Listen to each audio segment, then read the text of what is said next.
Have you not been paying attention in preseason? Have you still not found the draft that you actually want to start the season with? Or actually, are you logging into FPL for the first time today to make your FPL team with the deadline just a few hours away? This video is going to give you everything you need over the past month in a 30-minute video, your Game Week 1 complete guide.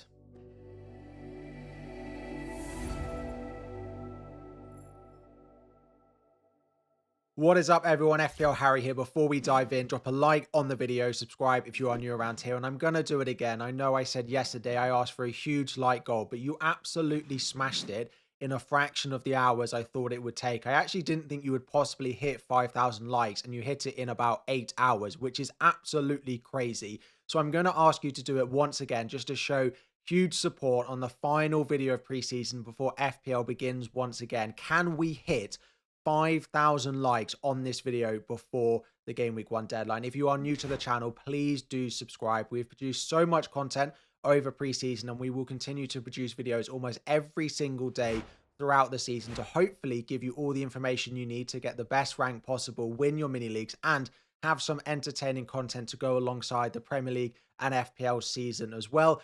5 top 10k finishes in the last 6 years, 510th is the highest. That puts me third in the world over the last 6 years in the entire world for that 6-year run. You all have heard it if you've been following a while. If you haven't, hopefully that is enough of a reason to subscribe. But let's dive in and talk everything Game Week 1. We're actually going to discuss Brighton first off the bat. They played last night in the Europa Conference League qualifiers, and there are some definite talking points. They are a big part of the early bench boost. They are a big part of Game Week 1. They play Aston Villa at home, who are without several of their key players. Pascal Gross started and he played 90. Gomez, the 5 million midfielder, was back in the squad. He started and played 68. Verbruggen, of course, started. Vuskovic started. Kadioglu started. So the things to take away here is Hinshelwood was on the bench. He should start. Verbruggen, almost certain to start. Pascal Gross, they don't have enough real midfielders to rotate, so I do expect him to start. Will he play 90 at home to Aston Villa, given they drew 0-0 and will need to go pretty full strength next Thursday in the second leg to make sure they qualify for the Conference League? Maybe not, but he should start, as should Gomez at 5 million. If you need a cheap 5 million midfielder, he is right up there. Aston Villa on the opening day, now that we know he's back available. The one that comes with a risk is Vuskovic, and in my team selection video yesterday, he was in my draft, and as a result of this match, I will spoil a little bit of how my team is looking. Vuskovic is no longer in my team because he comes with the biggest risk. I expect Dunk at Brighton to come back into the lineup to play because of the quick turnaround. He's club captain, first Premier League game. I expect Dunk to start. That means one of Vuskovic, Boskagli, or Pascal Struijk, of course, who they signed from Leeds, to fill in that spot. So I would not be chancing Vuskovic unless you don't have to start him in Game Week 1. But if you're not doing that, I would go for someone like a Van Heck. It does dampen the appeal and potential minutes. I don't think Brighton played particularly well going forward, but I wouldn't worry too much about Verbruggen, Pascal Gross, or Gomez all starting Game Week 1. Now, in order to build your draft, you do have to answer a couple of very big questions before you start actually picking any players. And I think the biggest one is whether you want to spend 15.5 million on Erling Haaland. Now, I will add a disclaimer. I do have Erling Haaland in my draft. He has been in all of my drafts, and I do plan on starting Game Week 1 with him. So I do sit slightly more on that side of the argument than rather going against him. In terms of why I want him, he is a great striker. He scores lots of goals. He tends to start the season well. He's had some minutes in preseason, actually more minutes than we thought he would in the Community Shield. It's just around how Manchester City are playing and the price. And I do understand why people are looking to spread the money. But in Game Week 3, if you do go without Erling Haaland, you will want to find a route to buy him for Coventry at home, United away, and Sunderland at home. Yes, City might start a little bit slower. Yes, Erling Haaland's minutes are maybe not quite as rigid and 100% nailed to play 90 every week as maybe we've seen in the past, but I still expect by Game Week 3, you will want Haaland in your team. So if you go without him, you're going to have to find a way to buy him. Now, that's fine if you want to commit to a free hit, to a wild card, or to use several transfers to go and buy him, but it is a risk. So if you're going against him, it really is to maximize the bench boost early on before playing a chip probably in Game Week 3 in order to buy him. I would advise going with him, but you can build a really strong squad without him, and I do understand it. So you need to answer, I think, this question first and foremost in your draft. Do you think Haaland is worth the money, and do you want him for the opening 2 games? Now, if you do decide to go against Erling Haaland, this is roughly what a draft would look like. There is no world where I think you need to go against both Bruno Fernandes and Erling Haaland, because Cole Palmer, Bukayo Saka, the other expensive players are not really worth it. So there's no world in where I think that is a good idea. So you're either backing against Haaland or you're backing against Bruno. This is the no Haaland draft. I've kept the goalkeepers pretty cheap. I think Kinski and Verbruggen are nice options. This gives you a bench boost in game week 1. If you wanted to not go for Gabriel, downgrade him and go for David Raya in goal, you could. Of course, this draft has already got 3 Arsenal in it, though. Into defence, Maguire I like for the opening few games, Calafiori for the attacking threat, Gabriel just because he's the best Arsenal defender, Diop just for the bench boost, and Muharemovic of Leeds because I like the opening 5 fixtures. He's good for DEFCON and some attacking threat, and I just think Leeds look really solid. A very nice opening run of fixtures for them.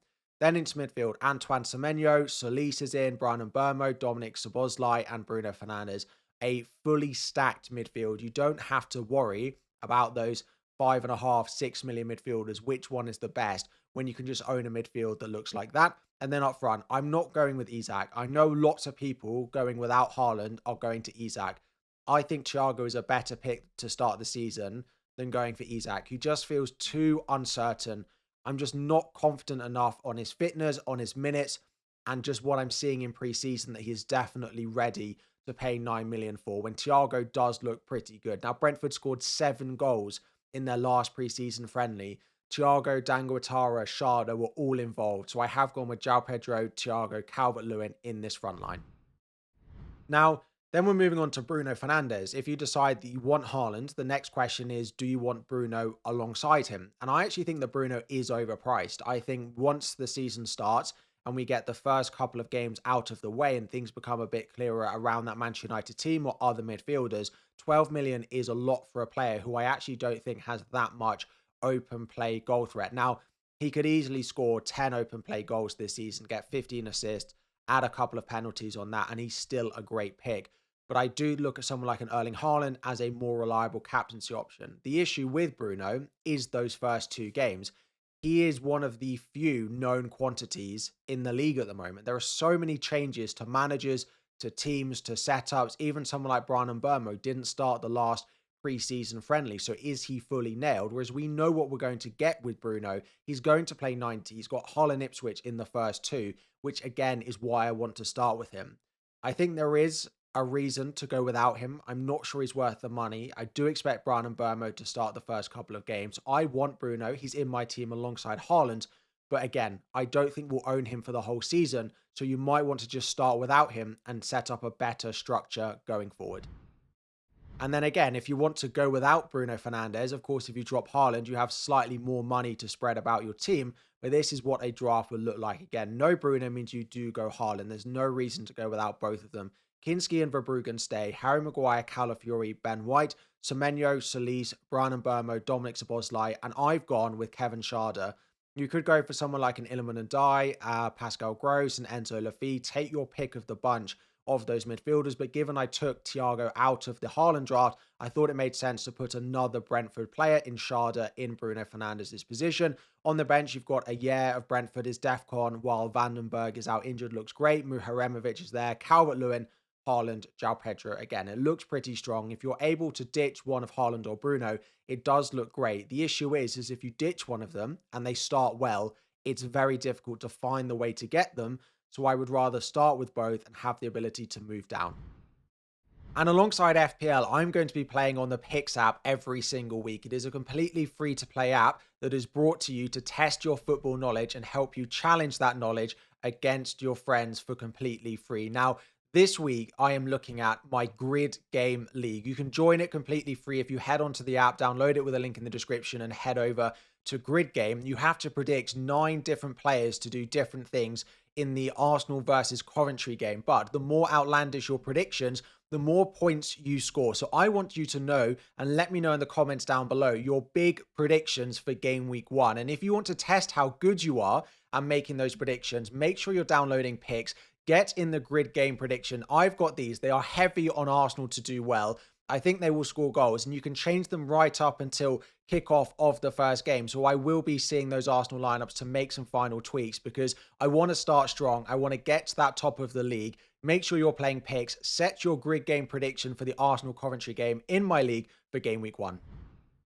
And in pre-season, there has been more talk this year than maybe ever about the early bench boost. People are considering the bench boost 1, bench boost 2, and then delaying the bench boost. Delaying the bench boost is just the most simple. You can play it after you've played your first wildcard, and if you don't want to stress about it in the first couple of game weeks, that's absolutely fine. But what I will say, in a video I did earlier on in the week, if you want to go and check it out, there's both the template video and also the top 1k managers video.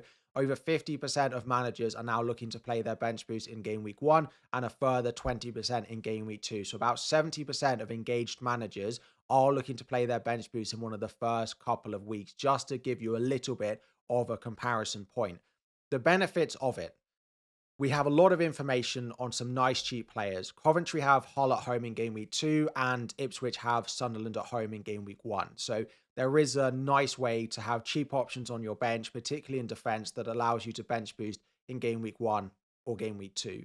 And the real reason for it is A, if you want to go without Haaland or Bruno, which people do, particularly without Haaland, it allows you to spread the money and bench boost well early on.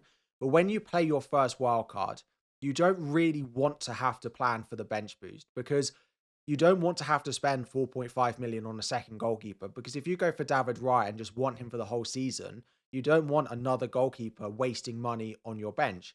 And then when you're picking your defenders or your midfielders, you want to pick your 5 defenders that you think are the best over the course of the season, not the ones that might have the best fixture in one specific game week. Because that 4.5 defender you're going to keep for 20 weeks, that 1 week you're going to bench boost is not the most important. If you've got a difficult fixture away at City and you end up picking a worse 4.5 defender for just that 1 week, it's not really worth it. It's also worth clarifying that because we have double chips, first half of the season and second half of the season, there are no planned double game weeks unless something surprising happens in the first half of the season. There's no benefit to saving it to try and play it in a double. So every week you can play your first half of the season chips is effectively the same unless something happens. Now, the reason to save it, which a lot of people do still consider doing, is we've got the least amount of value. Over the season, you build up team value, players go up in price. Now, some will go down in price, and keep an eye on that, as it is officially now on the FPL website. You can track price rises and falls of the players in your team and players you're considering buying. But over the course of the season, you have more money and you have more information. So it's easier to play that bench boost around some of those fringe players, and you don't have to worry about who's going to start game week 1, which teams are actually going to look good, and actually who might not be the ones you want to own. So a lot of people are looking to play it. I do plan on playing it early, but there is definitely no need. And if you've got a squad that you like that doesn't have loads of money on the bench, then it's absolutely fine to save it.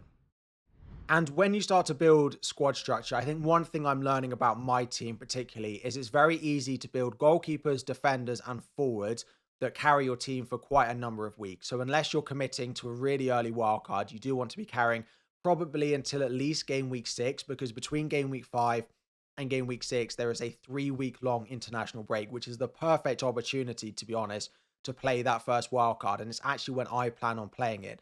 So try and pick defenders, midfielders, and forwards, which carry you for a long time, which there are definitely options to do. But that midfield, there are going to be transfers to be made. Which is the best Man United mid? Who do you want to own at Manchester City? Are there Arsenal midfielders you want to buy? Who are the others like Morgan Rogers? How is he going to fit into that Chelsea system? I expect not just myself, but a lot of you will use several of your first transfers on midfielders, which means as a result, I plan on actually just leaning into that and actually taking advantage of that. Going for someone like a Brian Mbeumo or a Solis, who I think will do well over the first couple of weeks, but then become an issue. And I can buy the next best thing. I can buy Morgan Rogers. I can buy a Dominic Szoboszlai, and I can learn about Florian Wirtz. Not trying to pick midfielders that will save me well for the long term, when actually I'm pretty confident I'm going to be making transfers in those midfield spots anyway. Then we're moving on to the Arsenal defence, and the most obvious and safest way into it is owning David Raya. Now, the issue is at the beginning of the season, 6 million is a lot to own on a goalkeeper, and I think someone like Kinski at 4.5 is underpriced with the way that Spurs have strengthened defensively this season. Plus, if you are looking to bench boost in game week 1, going with David Raya and a 4.5 million goalkeeper in order to play it, because there's no starting 4 million goalkeepers, is just a lot to spend. Now, if you're not playing your bench boost in game week 1, David Raya should be a consideration because a lot of the Arsenal defenders come with some sort of minutes risk. Now, you could also find the money and just buy Gabriel, the best defender in the game, but he has been priced at 8 million. Now, for me, Haaland and Bruno are bigger priorities into my lineup, which is why I don't have Gabriel. But if you're dropping one of those, then maybe just finding the money and finding the way to buy Gabriel is the safest way to do it, especially if you're dropping Erling Haaland. It makes it very easy to get him. So if you can get to Gabriel or Raya, absolutely do it. They are safer and better picks than the other options, but it's just a squad structure thing for me. Then you look at the other defenders. Now, Timber is currently injured, so he's not a pick. And Ezri Konsa is not going to be ready for the start of the season, so he is not a pick. Please do not try and be clever by picking Ezri Konsa in your Game Week 1 team. He has not played a minute of preseason since being at the World Cup. We won't see him in Game Week 1. We don't know how long it will take him to be ready to start. I actually probably expect it will be Game Week 4 or 5 at the earliest that Konsa starts for Arsenal. Now, it might be sooner. It might be Game Week 2 or Game Week 3. But that is just not a risk that I would be wanting to take, given that you've got Villa away. Now, they're not looking that great, but Chelsea, Sunderland away, Brighton away. I wouldn't be taking that risk on Ezri Konsa at the start of the season because he's not played any minutes. They might just give Mosquera the first 5 games in order to get Konsa up to speed. I'm sure at some point we will all own Konsa, given Saliba is out for a while. A 4.5 million Arsenal defender is going to be 100% owned, but it shouldn't be in Game Week 1. Now, Timber, as I said, is out injured, so he is not a pick, but it's when he returns. He is expected back towards the end of these first 5 games. The reason the first 5 are important is it's the international break after that. He should almost certainly be back for game week 6. Will he start a game between now and then? Given his injury record, given his setbacks, maybe not. But it does slightly dampen the appeal of Ben White. Because as soon as Timber is back in the squad, Ben White becomes a major issue in your team. But if you think Timber won't play, then Ben White is nice and safe. Because Konsa has joined, you can't pick Konsa, but you also can't pick Mosquera unless you're guaranteeing a wild card in game week 2 or 3 or something like that. Because Konsa could come in for Aston Villa away. We just don't know. And Mosquera will be the one to drop out, which basically leaves Gabriel Raya if you want the money, or Ben White if you expect Timber not to be back, or you punt on Calafiori. I think Calafiori will start all of the first 5. It's whether he plays 60 minutes. In the last 2 preseason friendlies, he played 59 minutes. His attacking threat is great. He gets very far forward. It's just trusting the minutes. At the moment, I am taking that gamble and just hoping that Hincapié comes on for him after the 60th minute when he banks his clean sheet, but he does come as a risk. And then let's have a look at some specific talking points. Let's look at cheap defenders. Now, at 5 million, there are loads of really good options. And if you can free up the money to go for one of these, then I really would. My number 1 pick at 5 million would be Muharemovic of Leeds, their new signing. I like Harry Maguire at 5 million. Also, I like Ballard and I like Vuskovic, although we've spoken about Brighton and Vuskovic being a slight risk. In terms of 4.5 million options, my number 1 is Joe Rodon. I do expect him to start all of the first 5 games. I've got Ajer in number 2. Again, I like the first few games that he has. Long term, it gets a little bit more difficult, but in the start of the season, his DEFCON numbers are the best out of all the options you've got here. I really like him. Now, Luke Shaw is a fine 4.5 million pick, but he's nothing more than fine. The first couple are good, then it gets more difficult. His attacking data is not that great.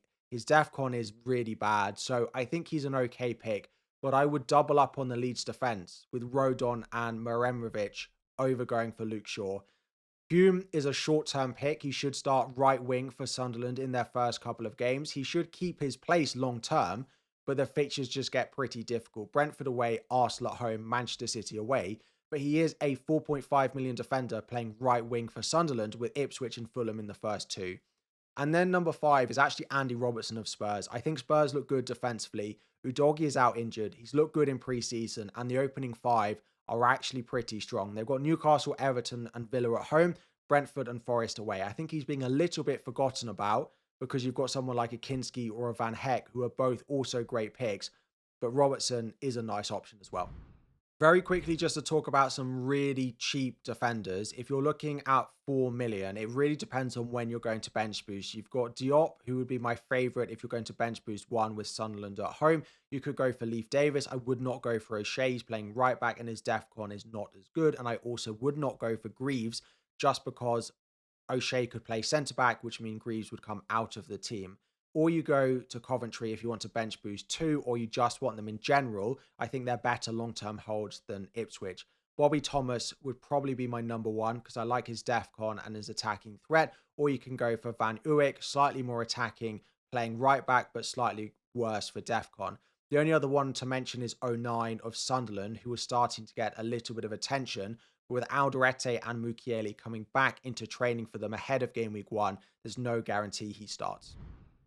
Then moving into midfield and looking at some of the cheaper options that we've got around that 5.55 million mark. My number one is Sangare of Brentford. I really like what he offers. His DEFCON appeal is very good, and his attacking data is actually not that bad for someone we expect to get DEFCON very consistently. He feels like this year's version of Elliot Anderson last year. Number two is Pascal Gross. He should be on penalties and he should be on set pieces. Now, they have signed a new striker who might end up taking penalties off Pascal Gross, but I don't expect him to be starting matches until, again, maybe game week 4 or 5. So to start the season, he's a nice cheap option, and I do expect him to start in game week 1, despite the game on Thursday night where he played 90 minutes. Number 3 is Ampadu. He's pretty similar to Sangare and maybe slightly safer for the start of the season just because he will play 90. We know what we're going to get with him. He's a known quantity to the Premier League, whereas Sangare is a new signing. Number 4 is a 5 million option. It's Gomez at Brighton. DEFCON not really there, but the attacking data is very good.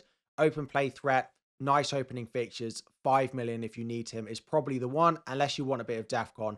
The other Sangare at Nottingham Forest is also 5 million. His DEFCON potential is not bad. He's not quite as good as someone like a Sangare of Brentford and Ampadu, but if you just want a consistent 5 million option on your bench every week, you'll get DEFCON quite a lot. I quite like his pick. Then moving up a little bit and looking at that sort of mid-priced midfielder. So starting to look between 6 million and 6.5 million. To be honest, my number one pick is Solis of Arsenal. He feels like one that could really start the season well. He will be a bandwagon either to be bought or sold, depending on how he does in game week 1, but he does have Coventry at home, so he could start well. Outside of that, I'm going to go with Iliman and Dye as my number 2 pick. There is a slight risk that he does leave the Premier League over the next couple of weeks, but he is on penalties. We've had that confirmed in pre-season. I do expect him to stay, and I think that the opening 5 fixtures are pretty good for them. My number 3 pick is going to be Enzo Lafay. I do feel like he's slightly more short-term. The first 3 games are pretty good for them. He is likely to be on penalties. Diarra doesn't play as many minutes, so when Diarra is not playing, Enzo Lafay is definitely on pens, and when they're both on the pitch, we don't quite know. But he adds a little bit of DEFCON. He's nice at 6 million. The opening fixtures are good.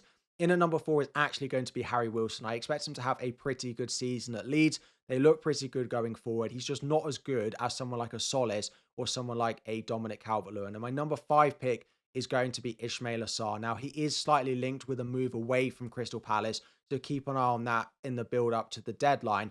But at the price of 6.5, the first couple are maybe not as good, which is why he's lower down the list. But his underlying data is absolutely fantastic. If he stays, he will be another great pick.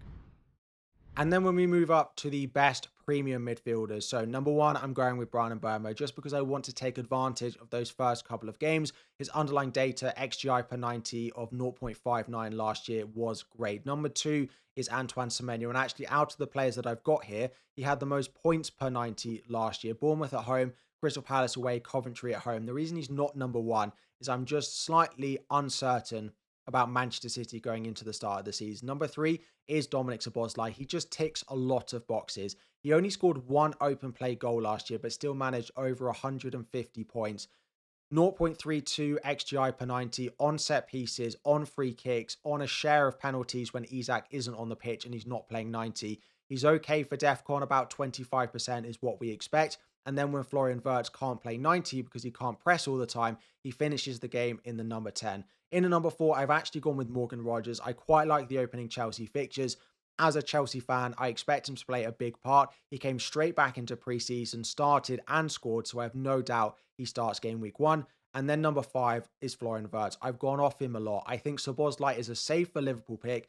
I think Rodgers at the same price is also safer just because Wirtz doesn't feel like he can handle that Iraola system at the moment. Do I think he's a bad pick? No.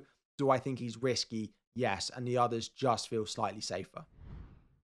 And very quickly going up front, there has been a lot of talk about forwards. I've got Erling Haaland, João Pedro, Calvert-Lewin in my draft, and they really make up 3 great forwards, and they really help with the structure. One expensive one slightly cheaper with João Pedro, and then a cheap one with Calvert-Lewin. Outside of that, the only other one that would really see me break up this is Igor Thiago. Now, you could go for Alexander Isak, but I'm not sure he's worth the risk at 9 million, unless you are certainly dropping Erling Haaland. But even for me, I would probably put up Thiago over Alexander Isak. If I had to shout out another slightly cheaper one, I probably would go with Igor Jesus or Brobby. Both 6 million options. You could come down to 5.5. Someone like a McBurney or a Barry at Everton both have some okay fixtures. But really, the only 4 forwards that I'm really considering for the start of the season are Haaland, João Pedro, Calvert-Lewin, and Thiago. Now, if you're not on Bench Boost 1, you might be having a think about which players to start and which players to bench. So just to rattle through that. In goal, David Raya, if you've got him, play him. Then it's Lamont, it's Pickford, Donnarumma, Sells, Rose, Verbruggen, Kelleher, Sanchez, Sherpen, a nice cheap option, 4.5 for Ipswich at home to Sunderland. Alisson, I've got Kinski quite low down just because I actually do think that Brentford will score. He's a nice long-term keeper, absolutely. But I'm almost certain that Brentford score there. Trafford, another nice option. I wish he was 4.5 and we could all own him. Henderson, Leno, Bizzo, because we don't expect Martinez to start for Aston Villa. Tzalakis at Hull. Then you've got Petrovic, Hornchek, and Rushworth. Some new goalkeepers in there that I need to learn to pronounce their names. I apologize. Then we're going into the defenders, midfielders, forwards. If you've got Brobby, nice opening fixture, I'd start him. Then you've got Calvert-Lewin, Iliman and Dye, Igor Jesus, Phil Foden, Zolis, Kevin Schade, Dewsbury Hall, Odegaard. Again, a nice pick. I think I just about prefer Solis because he's got slightly less competition at the moment, although they are being linked with Yildiz on that left wing from Juventus. Odegaard, Szoboszlai, Florian Wirtz, Tarkowski, a really nice option for game week 1 if you're spending 6 million on him. Harry Wilson, Pascal Gross, Williams, Maguire, Van Dijk. Again, if you've got the money, I like that, but maybe you'd start with O'Reilly, Daniel Munoz, Ismail Assar, Sangare of Brentford, Hume, Ballard, Ager, Lacroix, Kluivert, Gomez, Luke Shaw, Diop, Muharemovic, Rodon, Vuskovic. Again, just a slight doubt that he definitely starts. Olareina, Mitchell, Robertson of Spurs. Again, I think Spurs picks are good, but I'm not loving them away at Brentford. Caicedo, Malik Chow, Pedro Porro, just because we don't know he's definitely going to start. He feels like a big risk. Ezri Konsa, Thomas, and Van Uyk. I need to get back into the swing of these benching rankings. So many names to say at once, but hopefully that made sense. Then we're looking at captaincy, and to be honest, 1 and 2 are so close. For the first time, I've moved Bruno Fernandes above Erling Haaland, but it is so close between the two of them. I just look at that whole team compared to the fact that I know Bournemouth have got a new manager, but they haven't lost since about January. They really frustrated Manchester City, and I do think they will start a little bit slower.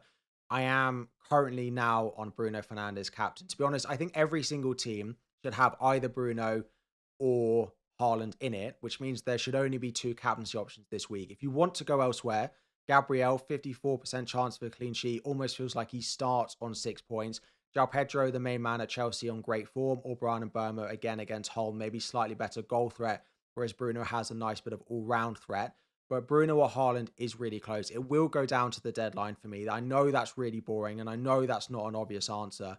But Bruno is playing the worst team in the league. Haaland has had a slower start to the season, but he is playing at home, and he often starts well, which is what I keep going back to. So at the moment, Bruno 1, Haaland 2, Gabriel, João Pedro, Brian Mbeumo.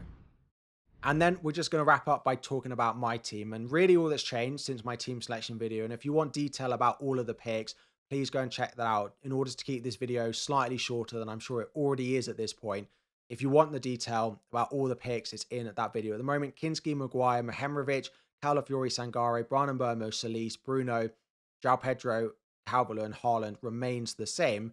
The only thing is a slight change on the bench. I'm a little bit concerned about Brighton. So I've done Pascal Gross and Vuskovic to Iliman and Dye and Ayer. just because I'm not sure Vuskovic will definitely start. Pascal Gross, I do think he will, but if I have the 0.5, I probably just about prefer Iliman and Die. The only other thing I'm wondering about is doing Iliman and Die all the way up to Dominic Szoboszlai. In order to afford that, I'd keep Ajer. Sangare of Brentford would go down to a 5 million to either Sangare of Nottingham Forest or Gomez of Brighton. Again, both good for the bench boosting game week 1. And I would also have to do Mehemrovic down to Rodon. I don't mind that. I actually think Rodon's a pretty decent pick. At the moment, I'm not sure Szoboszlai is worth all of those sacrifices. I feel like Maguire, Rodon, Ayer, Diop leaves my defense a little bit light. If I was doing a team rating video, I would say a team with the defense of that. You don't have enough money invested in your defense. You've got to sacrifice something, which is probably right, which is why at the moment I haven't done that. But I am considering just going for it, given how good the first Liverpool fixtures are. But this is where my draft is at the moment. Captain has moved to Bruno Fernandes. I'm pretty happy with it. It's just a final couple of spots we'll be tweaking, I'm sure, like all of you, right up to the deadline. And talking of deadlines, that is the end of the Game Week 1 complete guide. We will be live on YouTube in the 2 hours in the build up to the deadline. If you've got questions, please leave them in the comment section down below, but also bring them to the deadline stream. If you've never watched the deadline stream, I spend 2 hours answering your questions, talking about my team, talking about the game in general, answering anything you want basically, and giving advice on your team, players to buy. And we do it every single deadline throughout the season. So if you want a reminder for it, it is already scheduled, so click the link above or head over to my channel, find the stream and click notify. If you're subscribed, you will also get it, so make sure you're clicking that subscribe button. At the beginning of this video, I set you a big like target of 5,000 likes on the last preseason video. Can we do it? Thank you all for watching. Thank you all so much for the support during preseason. It has been incredible. I've loved it. The videos are fun. It's good to do something different, but it is time for FPL to return. Let's go. Game week 1 starts today. Like and subscribe before you go, and I'll see you very soon.